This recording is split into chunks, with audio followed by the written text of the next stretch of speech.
Abathandi bebhola lezinyawo enyakatho yesifundazwe bazobhema abakholwe njengoba bezokubona bukhoma eMamelodi Sundowns, Amazulu kanye neRichards Bay FC. Lomqhudelwano kulindeleke ukuthi uhlanganise izinkumbi zabalandeli bebhola. Uphinde usetshenziswe ke ukutshengisa ngamakhono emphakathini yaseZululand. Kuba ke incanti lihle kakhulu lisidudla ngisho njalo ngoba ama professional team awu3 eZululand le emakhaya ayincanti abafana bazogijimela ukufana kuphela. Lamaqembu aku DSTV premiership azokusebenzisa lemidlalo ukucija abadlali bawo. Siyowazi ukuletha abadlali abasezingeni eliphezulu okuyiqembu lethu sithembele kulona nathi ngoba kube kumdlalo esizama ukuzilungiselela ngawo umdlalo wethu oqala we-MTN8. Onke ama players kuzomela ukuthi siwanikeze ithuba lokuthi awudlale lo mdlalo.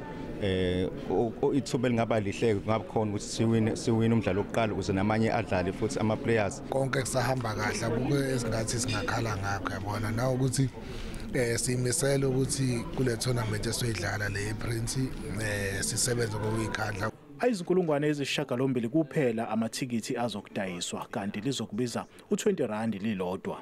Ithuba lokuthi intsha yaseZululand ikhangise amakhono ayo kwezebhola ikakhulukazi futhi nomnotho waseZululand. Lomqhudelwano uzokusingathwa ke ngomhla ka23 kwephezulu. Umdlalo wokuqala uzokuqala libumbene ihora le9 ekseni. NginguSimphiwe Makhanya wezindaba zeSABC ngiseThekwini.